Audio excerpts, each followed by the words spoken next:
All right, a very, very, very, very beautiful, very special day, Belize, very special day to the entire world. We hope that you're watching Belize. We hope that you're listening and talking about Belize as well.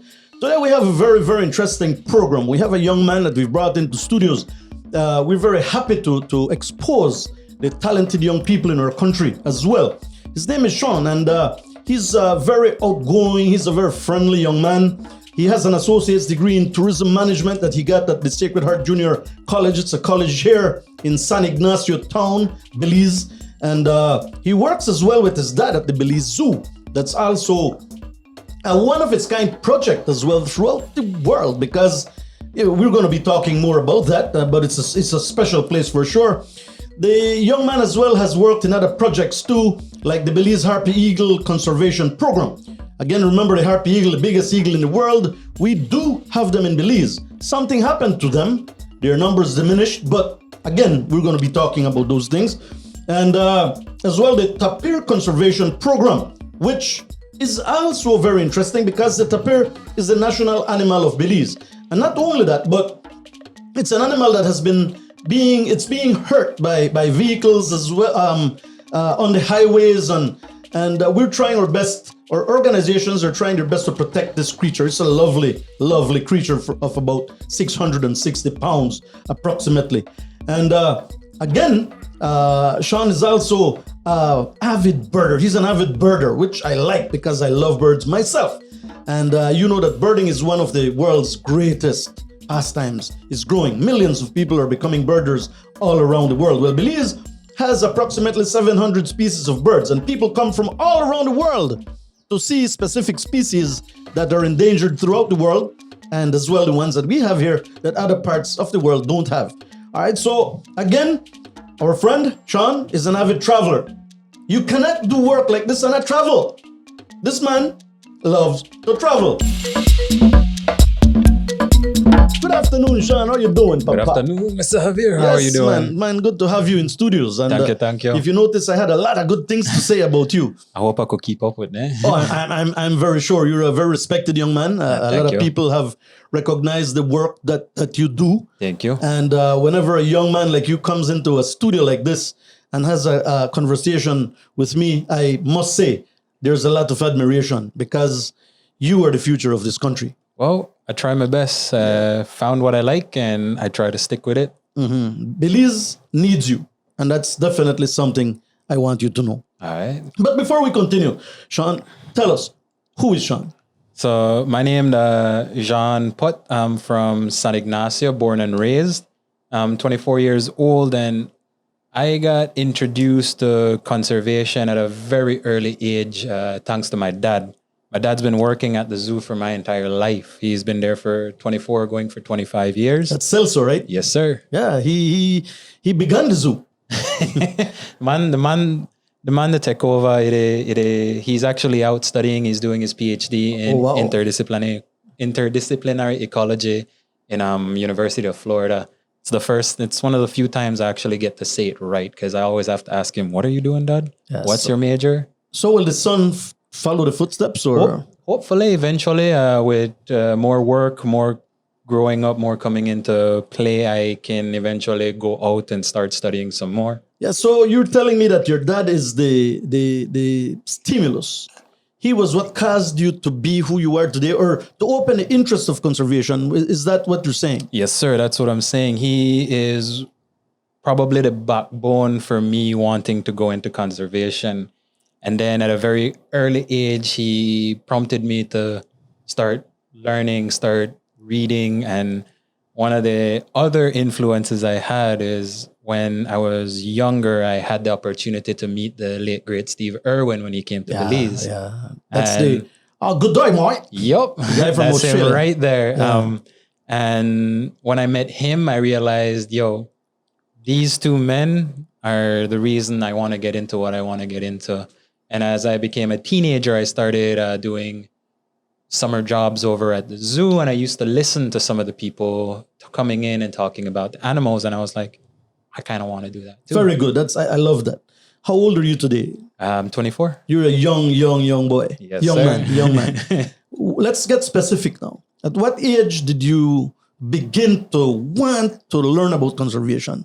Where did the interest open? At what age? I think it opened up for me around the ages of 10 and 12. 10 and 12. That's when I started, we're going into high school per se, and I want to figure out what I'm going to do. So in high school, I actually studied science. I did biology and chemistry with geography. Wow. And when I went into junior college, I was like, I love the science aspect about it. Yeah. But something clicked in me. The minute I hit junior college, I told my dad, yo, you want to sit down with me and we're going to take a tourism course together, which we took at Sacred Heart. Yeah. And him and I didn't teach you, man. I missed that one. Yeah. No, you didn't.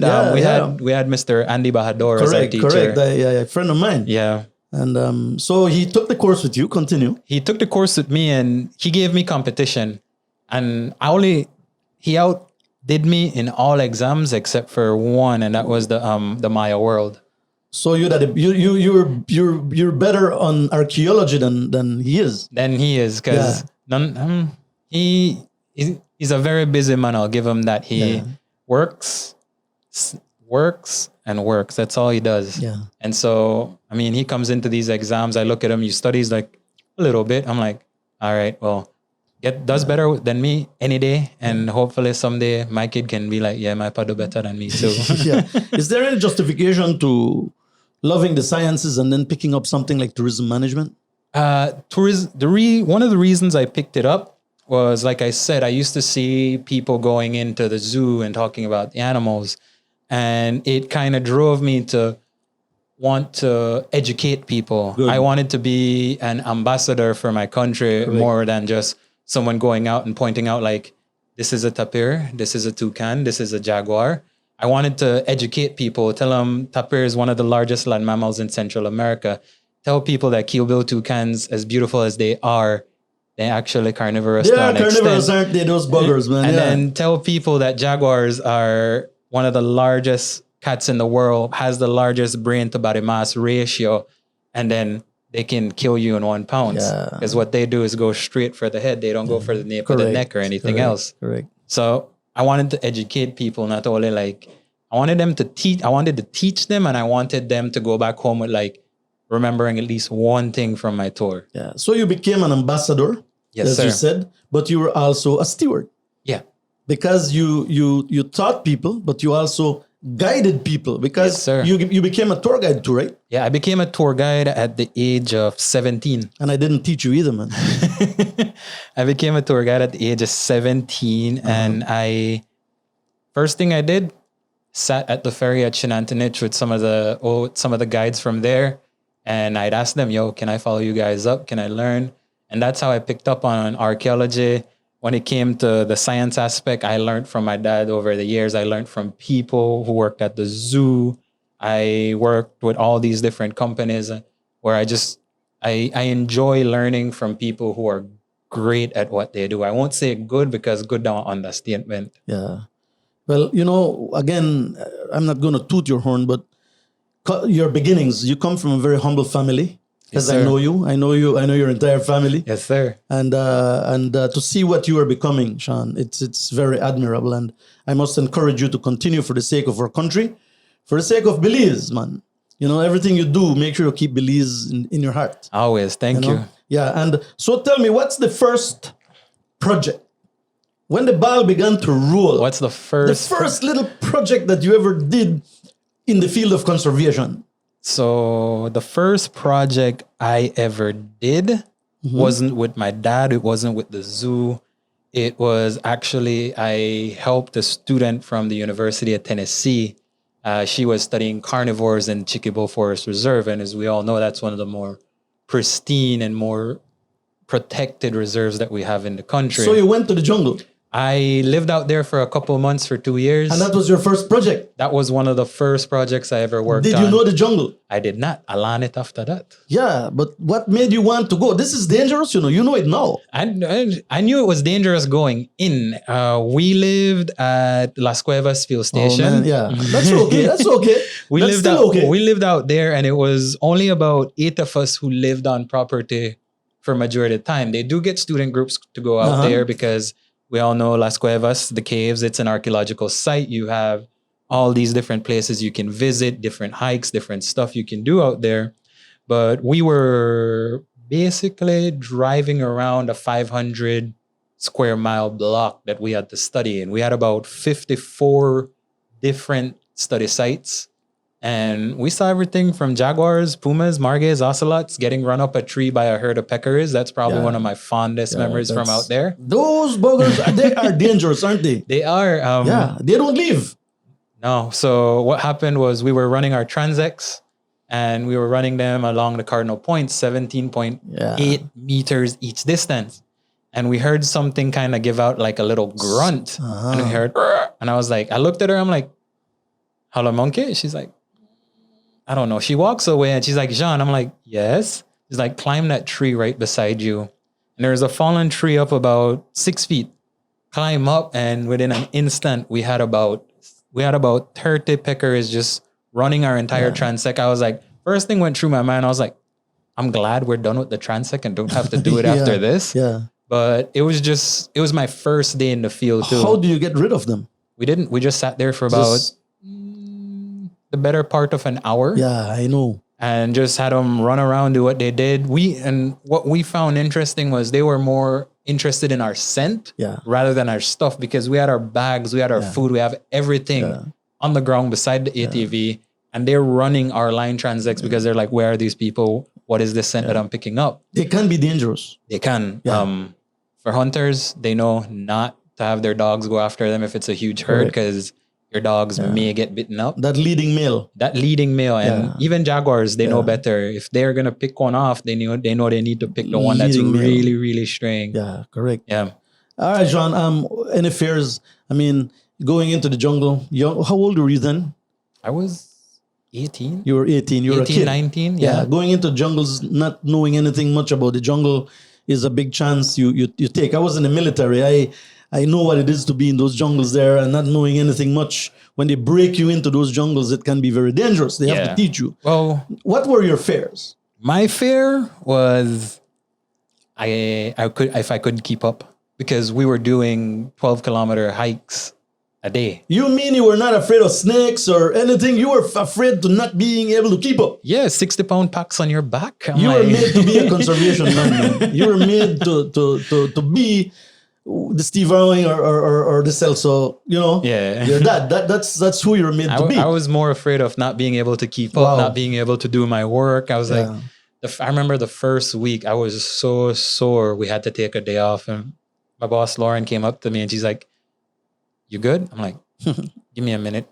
I need some potassium. Give me some bananas. I'll be good tomorrow." All right.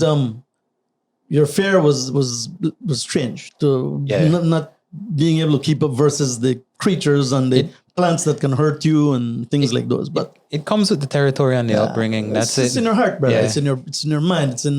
It's who you are. You were made to be that bushman. I don't hope so. Let's talk a little bit about birding. Yes, sir. You are a birder. You're an avid birder. I picked up birding about 2 years ago. My friends Jamal Andrewen and Francis Canto tried to get me into birding, but I was like, birding's not for me. It's not for me. It's not for me. It's not for me. Has to be. And then one day, me, Jamal, and my dad were out. We were doing some tapir work, and the bird that I saw was a burrowing owl. And in the country, there's only about 7 documented sightings, and I'm grateful that I can say I have one of those sightings. And we sat there, and I was like, "Oh, pygmy owl." He's like, "No." So we skimmed through the book, and my dad's like, "That had really long legs." And I looked at Jamal, and he looked at me. I'm like, "You know what it is?" He's like, "I think it's a burrowing owl." Yeah. And so he uploaded it onto eBird, which is the platform that birders now use. And when I opened my eBird account, the first thing I did was like, "Jamal, you think I can get that record of that burrowing owl we had?" He's like, "Most definitely." Yeah, man. Yeah. Did you attend the birding festival that there was a few weeks ago? Unfortunately, I did not. I was actually working. And I asked you because I was there. I was the MC, but I didn't see you. I don't remember if I saw you. I wasn't there. I couldn't make it out. I was working. Okay. You're in the bush. You were in the bush somewhere. There's no doubt about that. What's one of the favorite spottings, apart from the burrowing owl? Doing birding today, where are some of the favorite spots spot areas that you have in Belize for birding? For me, Yeah, it location. I went up to Black Rock Lodge, Mm-hmm. and that place is beautiful. It's a magical area with the karst limestone hills. Over the range, you have Eligio Pante, which gives you that very good scrub to pine savanna area. And then you have the elevation of the mountains around it where you can get some really cool species. I remember that night we were out and we were out, just walked from dinner back, and I could hear at least 3 different species of owls calling. And I'm like, mottled owl, I'm like, pygmy owl, and then spectacled owl. And I was like, I like this place. Yeah. I really that like this. spectacle though, let's go a really deep, strange sound. When I'm on tour, I tell people, just think of an old man cackling. Yeah. It goes, Yeah. Yeah. It does. Yeah. I managed Black Rock about a little over a year, and I was in heaven. Yeah. I was in heaven. I mean, the escarpments, Mm-hmm. the river, Beautiful. the jungle, and the birds. The birds. I mean, you can never get tired of seeing birds in the Black Rock area. Yep. We saw a potu, not a potu, the bird that stays still. What do you call it again? The potu. It's a potu, yeah. And I literally walked up and I could have touched it, Yeah. and it doesn't move. They don't move. You know, They yeah. stay right where they're supposed to be. Yeah. And that drive in, we had at least 6 different patus. And for those birders who want to come see a northern patu, that drive into Black Rock Lodge is one of the places Yeah. you can do it. What's your favorite bird overall? Favorite bird overall? Or name it two. 2, I honestly could not tell you. One of my favorite sightings was the black and white hawk eagle. Beautiful. We were doing Christmas bird count last year, Mm-hmm. and I told the driver, take this road up, because at that time it was a lifer for me. I'd never seen it. Mm-hmm. And so I told him, take this, and we see this great egret flush. And then in the distance, we just see this bird just kind of scoping us out. And then he picks up, rides a thermal, and I'm like, Amazing. wow, you are beautiful. Yeah. I'm like, where's my camera? That's the first thing came to me. Where's my camera? And then one bird that I really want to see is the lovely Katinga. The colors, The huh? color. Yeah. The male has that vibrant purple and Purple. that iridescent blue that carries correct, along. Correct. You ever seen a ornithawk eagle? Yes, sir. I had Not the one that is zoo, though. not the one that is zoo. Yeah, I'm no. talking the wild. In the wild, yeah. That must have had the heart pumping too. we had 3 hawk eagles in the morning. We had the black hawk eagle, black and white hawk eagle, and ornate hawk eagle all in one day. And I was like, I can't ask for better. Yeah, you can't, I man. could not ask for any You better. could have gone to sleep for 2 weeks after that. What tours and activities in Belize does Zhawn like? Anything outdoors and anything where I can learn something new from. Yeah. Name me something specific in Belize. Something specific in Belize, something that I've grown fond of is visiting the southern districts of Belize. Okay. Specifically going to Yashche Conservation Yes, Trust. beautiful area. Beautiful. The Golden Stream area, the Bladen area, beautiful. But what I really enjoyed from it was just taking in all that culture aspect as well. Because one thing that Yashche does is it works with the women's group down there. And so we had these ladies coming up and preparing local traditional Maya dishes for us. Fall in love with the food. I've never eaten so healthy in my life before. Do you like the caldo? I love the caldo. Yeah. They did like a mole for us, but they just added a lot more cacao to give it that extra oomph. Yes, man. And it was just really, really nice. Eating the jippy japa, the heart of palm, all of that.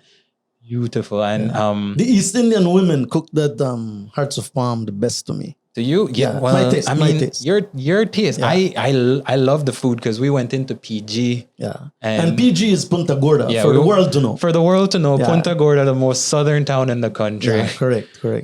We went into Punta Gorda for the day and we had some of the East Indian, some of the best food I've. So for the world to know, what Shawn is saying is that the south of Belize is a beautiful area. The Toledo district, very mountainous, jungly, rivers, streams, culture to the different people.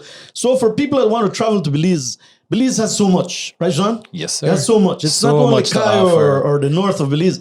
In the south, there are undiscovered areas that people can actually go to visit too. Yeah. I agree. There's some places in the south that I want to go that I've put on my list for next year. Very good. Very good. I have a little segment now for you. Yes, sir. And this little segment is called a quick game and a rapid fire question. All right. I'm going to let it go. And you're going to be answering me as quickly as you can. No lot of thinking. No lot of thinking. It's right. It must be in your brain. All right. All right. So if you think a little bit too much, I'll say it doesn't count anymore. Okay. All right. It's not as bad as that. Come on. All right. The first one says, you are out birding and you see a keel-billed mutmut and a vermilion flycatcher, but you can only snap a picture of one of them. Which would you choose to take that picture of at that moment? Keelbill mutmut, most definitely. All right, man. No, I believe in you. Tell me why. Keelbill mutmut is one of the 3 mutmut species we have here in Belize, but it's the more secretive of the species. You only find them in very high elevated areas. So I would definitely be snapping a keelbill mutmut any day. All right, and the response to that one is ding, ding, ding, ding, ding. Yeah, definitely the blue light or the green light, whatever light there is for a yes. Would you rather swim at the waterfalls of the Mountain Pine Ridge or swim with the nurse sharks and at Shark Ray Alley in the Hulchan Marine Reserve in the eastern part of Belize? I can't pick 2, eh? Well, yeah, you can. All right, I picked both for their own reasons. Reason I would pick the Mountain Pine Ridge. The water is refreshing. It's clear. It's cool. It's relaxing. It's unlike anything that you'll experience when you're out here in Belize. Yeah. Higher elevation, much cooler waters. The waters are about 70 degrees year round. Correct. Hulchan Marine Reserve, going out with nurse sharks, a lot of people think, oh, sharks, I'm going to be scared. No problem with that. They're bottom feeders. The only thing they'll do is like nudge up on you and be like, can you get out my way? I want to eat. Yeah. And the waters from the Caribbean Sea, warm, refreshing as well. It's relaxing. 80 to 85 degrees most of the time. Most of the time, yeah. So I picked both, honestly. And for the world to know that Belize has a Mountain Pine Ridge area, which is very, very, very huge area. It's all sand and clay. Yes. And I'm going to give you the opportunity to say a little bit more, so it doesn't sound like it's only coming from me. Let's talk a little bit about the Mountain Pine Ridge. The Mountain Pine Ridge area, I actually had the privilege of camping out up there for about 11 days with that gentleman sitting behind the camera, Louis. You mean he camps? Yeah, he camps. He doesn't look like a guy that camps. He not only look at cameras and edit photos. The man, he's a jungle man too. Oh, the editor is a camper. That's good to know, man. That's good to know. We worked on a project at Big Rock Falls. I don't know if you see the stone bridge that's there. Yes. So we put the stone bridge there. Okay. We did some of the trail work. We worked along, I think it was with Mariposa, Jungle Lodge, and Blancanu, who provided some of the equipment for us to work. And we experienced the upland pine savanna. It's unlike anything that you'll see, primarily because it's a pine savanna. Correct. Driving in from the airport, you get more of that scrub savanna, that oak savanna. You'll see some pine here and there. Though I really wish I could have seen the Pine Ridge back in the early 2000s before the bark beetle had hit. Because right now, a lot of the trees... It's regeneration. It's regeneration. I'll see it in this lifetime, you I'm will. sure. You will, buddy. You will. But- And the pine trees are all Pinus. Caribe. Pinus caribe. They're Caribbean pines Or that they're in the lower areas. And then on the higher elevation, you have the... Pinus or Carpa. Carpa! Sir. Yeah, you got it, brother. That's totally correct. See, I give you trivia. I test you. And the pH of the Pine Ridge, the soil type is 2.7. It's very acidic. Yes. And that's the reason why you don't have a jungle growing there. Yes. Right. And that's why the pine area needs to burn too, because the burning of all that carbon reintroducing back into the soil allows some fertility to come in. Correct. And that's the reason the bark beetle came there too. Yep. That's how Mother Nature balances itself. Yeah. All right. It killed the older trees. Now new or regeneration is coming up. So we have a healthier pine forest as well. Sir. You will see it. Don't worry. It's going to look as beautiful as you think you missed. Okay. Yeah. Yeah. Most definitely. Name your 3 places to visit in Belize. Your favorite 3 places. I tell you, let's go somewhere right now. Where would you go? Pine Ridge. The Mountain Pine Ridge would be one. Mountain Pine Ridge, Coxcomb. Coxcomb is 2. Yep, that would be one of my favorite places to go visit. And well, the place that I hold near and dear to my heart is the Chicky Bowl. You tell me, let's go to the Chicky Bowl for about 2 weeks, and I said, let's do it. let's do it. What do I need? Correct. Yeah. And those are 3 of the most beautiful places in the country. Yeah. Definitely. Yeah, most definitely. If you want to do off, I'd going to Tobacco Key That's one of my favorite little islands to go to. Small, sits right on the reef. You get to see that beautiful turquoise blue from I the didn't sea. say 4. I said 3. I give myself 4. You're bringing all right. I'm very giving good. myself That's, 4. That's okay. That's okay, brother. That's okay. If you were camping at the Coxcomb Basin Wildlife Sanctuary and you were only able to bring 3 items to camp with, what would those 3 items be? No, I wouldn't take a machete. I'd take a hammock, my binos, and probably some Johnny cakes. Food, sleep. Yeah. Food, sleep, and your binoculars my for the binoc- birds. Yes, sir. Let's That's all see. I need. Let me try to balance that. I think that's probably correct. You don't need anything else apart from the pants and the shirt that you have on. Well, I mean, nothing wrong with giving back to the mosquitoes. Wet and dry, wet and dry. Wet and dry, wet and dry. That's okay. What is your all-time favorite bird and that you have spotted or taken a picture of? Spotted or taken a picture of. That's a hard one. I would say the Inca Dove. The Inca Dove. Inca Dove. You love that bird. It was one of the first birds that I photographed with quality. Yeah. Because I've taken photos, but it was one of the first birds that I photographed with quality. We had it pop up about a little over a year ago, right down the road in Georgeville, which is about 5 minutes out from San Ignacio. Not Georgeville, Esperanza. About 5 minutes from San Ignacio. And I got up early. I got up like 5 and it was popping up in someone's yard. So I had spoke to the man the day before and he's like, yeah, sure. Come through, take your pictures. It didn't pop up. I had to come back home, drop my sisters at school, drove right back out. And right as I was about to give up, I heard the call that it does. And it gives like a no hope, no hope. It gives like a small little no hope call. And it came in to feed with the chickens. Wow. And I was like, all right, I'll get as close as I can. I got from about here to the wall and snapped a photo and uploaded it. And I was like, yes. Yeah. It's one of the first vagrant species that I ever documented. And I was really happy about it. One of these days, we're going to be talking about the difference of an old school guide versus a new guide. We didn't have all the technology and you know that. Yeah. Before we go on the break, let's talk a little bit about why is the Belize Zoo as unique as it is in Belize? The Belize Zoo is as unique as it is in Belize. Well, it's the only zoo in the country. And it started in 1983 by Miss Sharon Matola. The zoo's driving backbone is education. What it does is it educates the younger generation. So they do outreach programs. But it also fosters animals that are brought in. Animals that have been injured, taken away from people who had them as pets. Found on the side of the road, or people who honestly had them as pets. There was an incident where a lady brought a kinkajou, a night walker, on the bus and dropped it off at the zoo and was like, I don't want it. It keeps me up at night. I'm like, well, it's a nocturnal animal. Yeah, That's what happens. Yeah. But so it fosters animals, educates the younger generation, and provides a really good backbone for anyone that wants to start conservation. Okay. And the next good thing about the zoo is that animals are held almost in their natural environment. Yes. The only thing that's separating you and a 600-pound animal is little fence, reinforce, and you just look at it in its natural habitat. They remodeled that entire savanna area where it's at. They put in limestone so it can get that lush green forest in there to provide habitat for jaguars, crocodiles, everything. So you mix the acidity with some alkaline. And balanced it out. Balance. All right, ladies and gentlemen, we were talking to a very, very interesting young man, a man that has put in a lot of work from the time of a child to 24 years old today and really enjoying conservation in our country, Belize. We're going to take a little break and we're going to come right back. We're going to be talking a little bit about the study abroad and conservation programs in Belize with the Belize Zoo. Okay, so we'll talk more about the zoo with Zhawn. Let's take a break.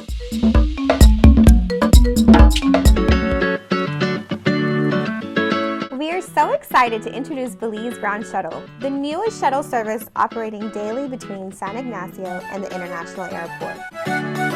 Our fleet of brand new vans feature complimentary Wi-Fi, bottled water, and safe and professional drivers.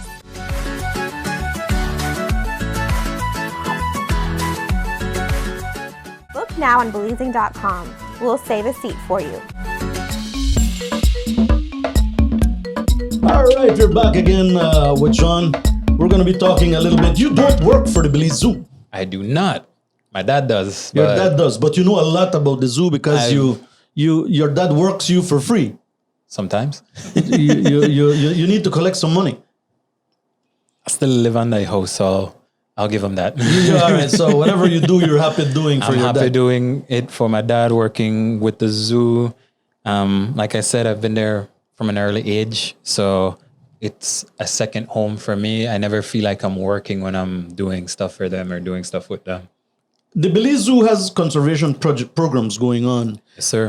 There are two that we want to talk about with you that we know of. Yes, sir. The first one is the Harpy Eagle Restoration Program. Tell us a little bit about that program, Shawn. So the program started in 2002, I believe, or 2004, right around that timeline. And one of the reasons the project started was because it was thought that harpy eagles were extinct in the country. So what they did was they got in, I think, about 14 chicks from Panama, from a project that they were doing out there. And they were going to reintroduce them. And they did reintroduce them. And the last signal that they got from the chick that was reintroduced was pinged, I think, in 2009. And it was over in Guatemala. We had one of the harpy eagles that was released in the Rio Bravo private reserve up north, flew all the way down to Tikal in Guatemala, and then flew back up. It was just looking at the Selva Maya area. That's the forest area over in Guatemala. And it was trying to establish where it was going to be. To live. And over time, we then realized the harpies weren't as extinct as they had thought to be, because to the south of the country, within the Bladen Reserve, there have been documentations of harpy eagles popping up, specifically at Be Free, which is one of the conservation projects out there working within the Bladen. This was last September. It popped up for about no more than 8 days and then disappears. And then it will reappear again in probably 6 to 7 months. And then here I am, and then go back hiding. One of the reasons for that is these birds are very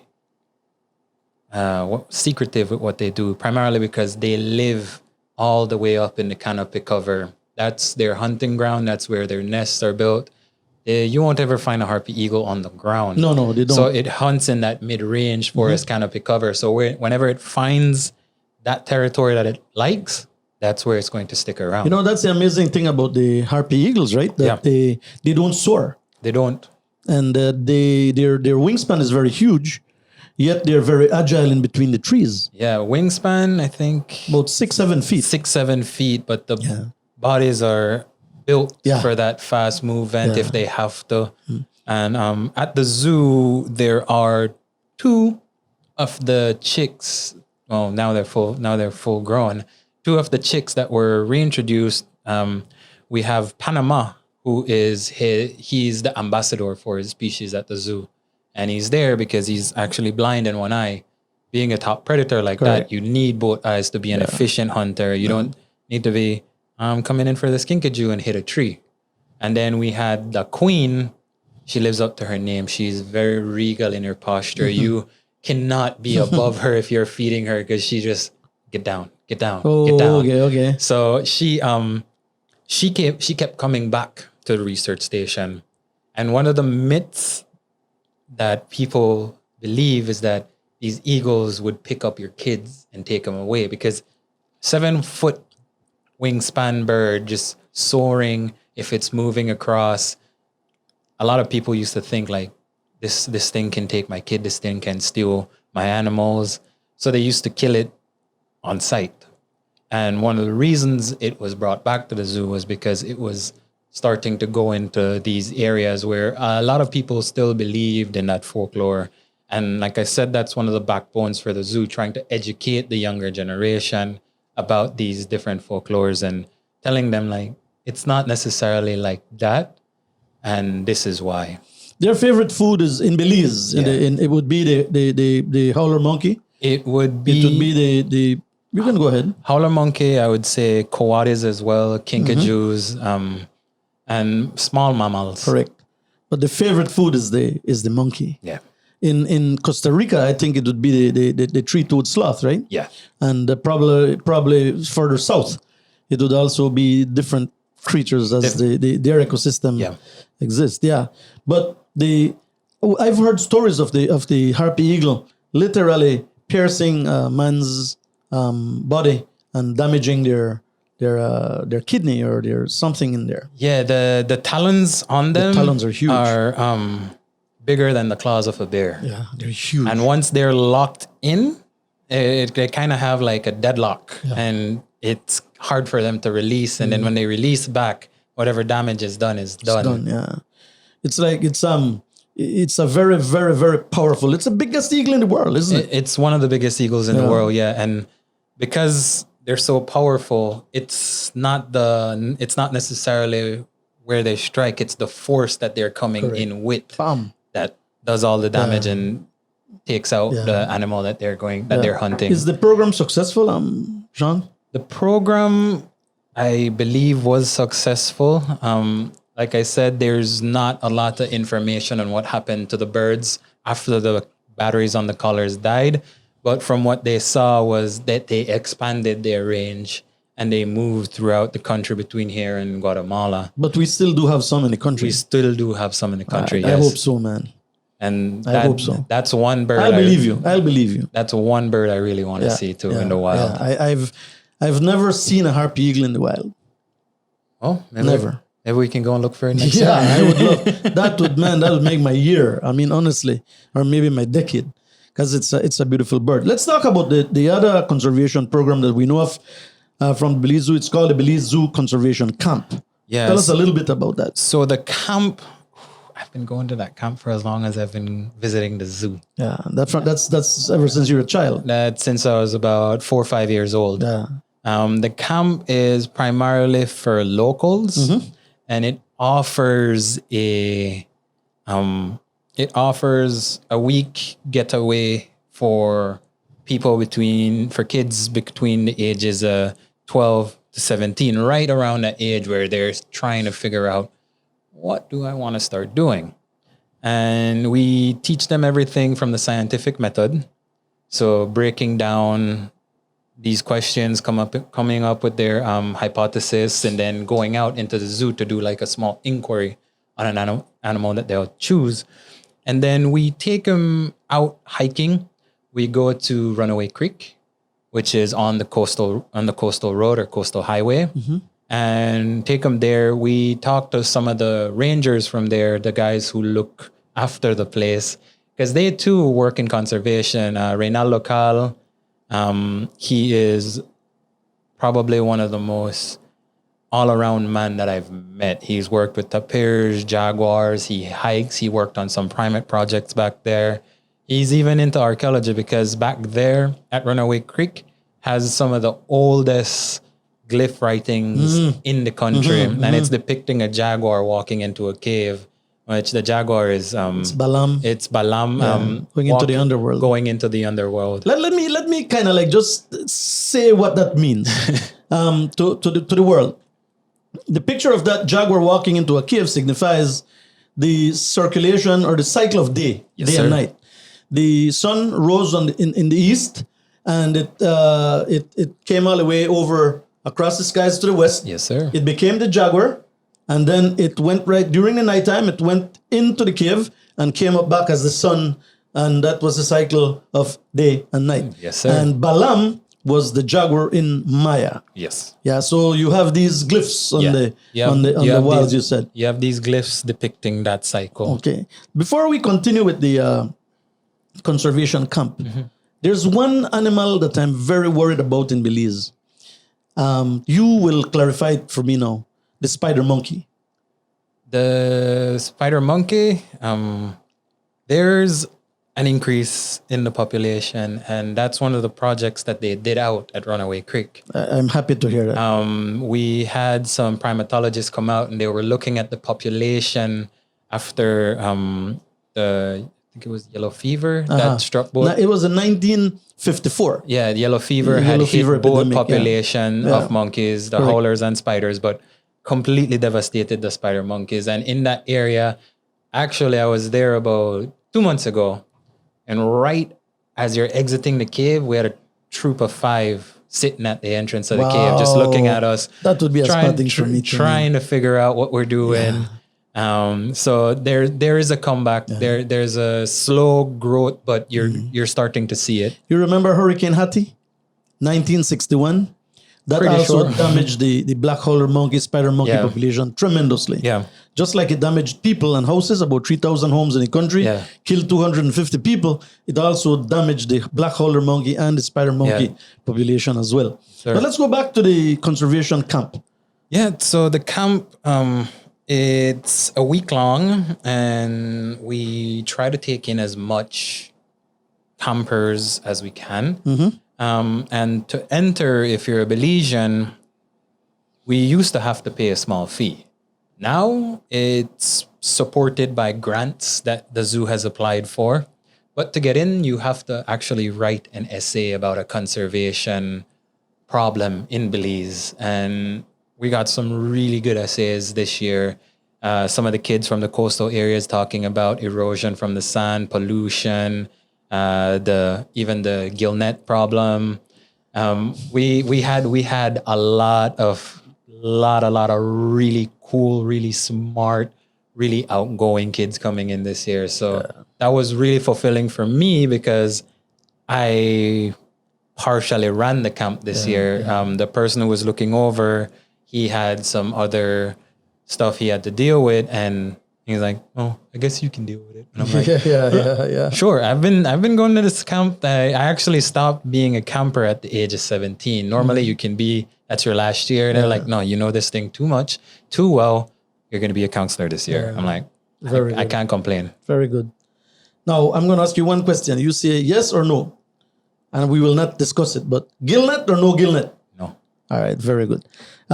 You're also involved in other NGO programs in Belize. Let's talk a little bit about the tapir conservation program that your dad leads at this time. So the tapir conservation, it's Tapir Conservation Project. Yeah, it's a project. For those of you that use Facebook, you can follow us on Facebook.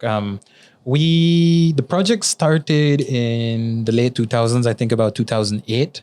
That's when my dad's interest peaked on these animals, primarily because if you look up tapir data on Belize, it will read insufficient. Yeah. It's just the tapir. It's just the tapir. No one knows what it does, where it goes, how it moves.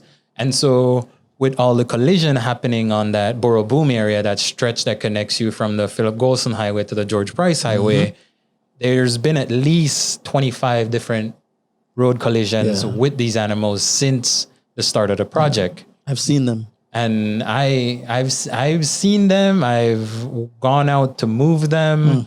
I've sat out there all day giving out bumper stickers, talking to people, seeing these areas. And one of the things that we tried to do was put up tapir crossing signs. Yes. They were beautiful enough for people to want to take them. We are going to put up some again this year because that's what he's doing. Well, the PhD work is going to be focusing on the tapir project and the work that we can do. We're going to be studying movements from these animals within certain populated areas. Man, I'm so proud of your dad, man. Honestly, I cut you off.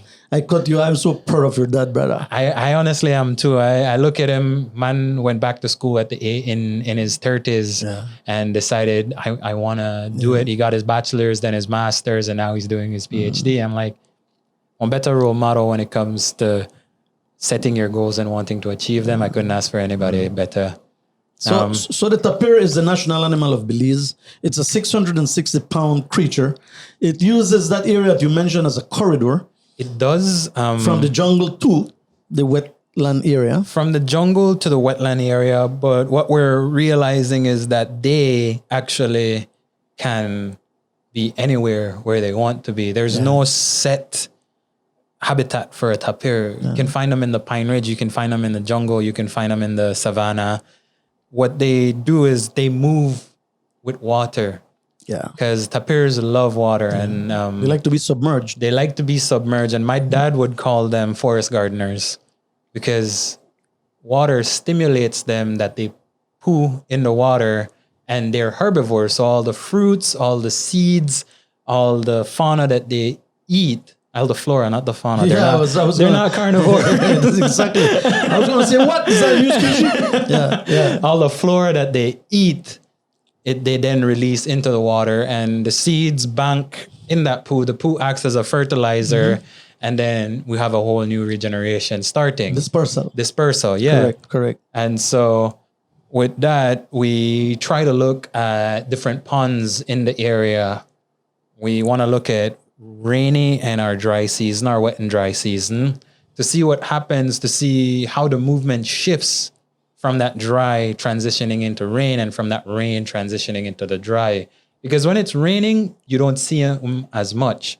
But when it's dry, it's where they're going. They're looking for the deeper water. What is that route that they're taking? I remember I went out, we work with a gentleman who lives in Boom. His name is Robert Pinkard. He just knows that area, knows the jungle by like the back of his hand. He came up to me and he told me, let's go. I'm like, where are we going? He's like, I'm going to show you a pond where I know tapirs come when it's dry. Yeah. I'm like, all right, cool. Stop at a store. He buys 2 Presidente. He buys 2 beers, walks off, and he's like, follow me. I'm like, all right, cool. We walk out, pops open a Presidente. I'm like, you're going to drink? He's like, yeah. It's like, don't worry. I know where I'm going. And then we get to the pond. It's a beautiful pond, and you can see all the tracks. You found jaguar tracks, deer tracks, tapir tracks, small mammal tracks. So we know that's where they were going. Now he pops open the second Presidente and looks at me. He's like, all right, your turn to lead us back. I hope you were paying attention. No, he's testing you. I wasn't paying attention. I walked into about waist deep of mud, and he looked at me. He's like, you were off by like 5 feet. I'm like, what? But it offers that opportunity to learn from the older generation. You can get lost very easily in those areas, the savannah area. Yeah, those savannah area, because everything looks the same. Yeah, it does. And the minute you blink your eye, you're done. Yep. Yeah, I've walked it. I've done it with the seismic operation, and you can also get stuck in those swamps too. Yeah. You know, you walk through them, you can literally stuck there, and if you're alone, you die. Yep. Yeah, so it's beautiful, but it can be dangerous. It can be dangerous. Yeah, so we're going to ask our visitors or travelers, if you're ever going to the jungle alone, or if you're ever going to the savannah alone, don't do things that might risk your life. Yes, sir. It's beautiful and everything, but try your best to keep away from the dangers that Mother Nature has to offer. Now let's talk a little bit about Yakshe. That's the conservation project in the south of Belize. In the south of Belize. Correct. Tell us a little bit about that. So Yakshe That's another project. That's another project that I don't personally work with. I work with them primarily for groups that I've worked along with. Yakshe Conservation Trust can be found in going down onto the Southern Highway. Is this a zoo program too? Or? No. They are more of a field station type. Very good. So this would be one that you'd be involved with very subtly, not through the zoo, but on your own. On my own. I work as a tour guide, so I have groups that want to go down there. Correct. And I take them down there. I went down there for the first time about 2 years ago. And what they do is they help co-manage some of the protected areas in the vicinity, Blade End, the Golden Stream, but they also work with the locals from down there, the local Maya community. And they have a ranger type setup where their rangers patrol the reserves and the protected areas to make sure no one's doing anything illegal, no illegal logging, illegal hunting. But they also do assessments, looking at regeneration for certain plants, looking at the water quality, looking at macro and micro invertebrates. That gives you a good idea of what your water quality is looking like. Of course. And then any and everything in between. But one of the key factors where I could tie this in with them, because they do partner with the zoo, would be the Jaguar Project, Problem Jaguar Project. The zoo started a rehabilitation program for problem jaguars. And when I say problem jaguars, these jaguars are older. They have missing teeth. They have some type of ailment that's not allowing them to be as effective. Are they blind? Some of them do have impaired vision. Yeah, correct. That will affect them to being an effective A good predator. hunter. Yeah, correct. And what Yashche does is they help the local farmers in ways to kind of deter these animals, giving them motion lights, camera traps, setting up, making sure the person that they're helping is doing well, but also the animal that they're trying to protect is doing well. Correct. I like that. And over time, people have grown fond of seeing how many animals, what kind of animals, having more than one jaguar actually passing through your area gives you that fun, like, wow, I actually have this in my backyard. They're there, yeah. In my backyard. There, yeah. And they're very elusive. Yeah, very, very elusive. And so that's how I came across Yashche. Now, Yashche also does take study abroad students, right? They do. They have facilities to take in students. So let us inform the people that are interested, that live anywhere around the world, that would listen to this podcast, that you have the opportunity to come to Belize to work in projects like these. Tell us how that works. You can go to the website at yashche.org, and there is a area that they actually will offer tours that they do. Select that, and it'll just give them a rundown of what you want to do. Let them know if you need accommodations or if you just want to stop in and visit. And then that way, they can cater to your best needs and interests. But they can come and study here too, right? If they're studying and they want to do a dissertation or something like that. They can, and because they co-manage these different areas, they can help you with I'm sure they have to pay something too. Yeah, getting the necessary permits, and then you can just pay them, they will aid you, and that's how it works. And when they come to Belize, do they also introduce them to the country through tours and all that as well? Yes, most definitely. If you're working with these projects, doing internships, you do get days off that you can go out and learn the country as best as possibly can, see it through the eyes of a Belizean, and you are... What would be the best way to say it? They will aid you in selecting where you want to go. Correct. They will guide you. They'll guide you. They'll facilitate to everything that understand. you need. Yes, sir. Yeah. Shawn, it's very enlightening to sit and talk with you like this. I've known you quite some time. I know your family, like I said before. Yes, sir. But I never had the opportunity to sit down with you and to get into little details. And you impressed me very much. I'm in the industry for quite some time. I do. And I talked to a lot of people, but unfortunately we had never gotten this opportunity. What impacts you the most about the work you do? What impacts me the most? I mean, positively. Positive. Always positive, right? Yeah, correct. What impacts me the most is knowing I can teach people, knowing that when they go back or when they go home, they can be like, Zhawn taught us this, or we learned this in Belize, or come back to Belize. Or come back to Belize more than one time. Yeah. I've been working with a group from University of Tennessee for 5 years. And the professors practically take me in like family when they're here. And I absolutely love it working with them. What's the most fulfilling part is, like I said, having them experience Belize through the eyes of a Belizean. Correct. What message do you have for the the foreign travelers, to our friends the travelers, or people that want to come to travel to Belize? What message would you have for these people in regards to conservation and the wilderness, the jungles and all this? Oh, if you want to come down to Belize, we have about more than 60% of our country under some type of protection, be it marine, be it forest, be it whatever. But we cater to the people, to what they want to do. And if you want to go to some of the more pristine areas, there are people out here, there are people here in Belize who are more than willing to take you. I want you to end by saying, come to Belize. You want me to say come to Belize? Of course, man. You want to say it in Creole? No, say it in English so that they understand. Or you can say it in Creole and then say it in English as well. Make sure you come to Belize. Please make sure you come to Belize. Thank you very much, Shawn. It's a pleasure, okay, to have had this conversation. And it's a pleasure to have had you in our travelcast. I'm sorry. We hope to do this again, man. There's a lot that we can talk about. Yes, sir. I'm very sure.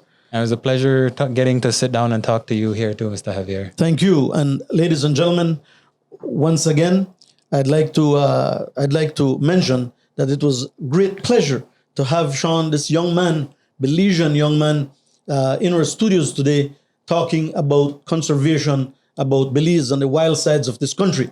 This young man, as I mentioned before, is very outgoing. He's a very friendly man, loves to smile. I like that about him too. He loves travelers. He loves people that come to Belize. He loves to teach people that come to Belize. He loves to teach the local people as well, the local children, about what our country is all about. He also has this degree in tourism management. He works a lot with his dad. He helps the Belize Zoo. All right, and he works in many other projects around the country, like the Harpy Eagle Conservation Program, the Tapir Conservation Program. And again, don't forget, he's an avid birder. The man has all the qualities to be the tour guide that should guide you around this country for you to really enjoy what our lovely Belize is all about. For now, for the Belize Travelcast, my name is Javier. Have a beautiful, beautiful day. We'll be back pretty soon.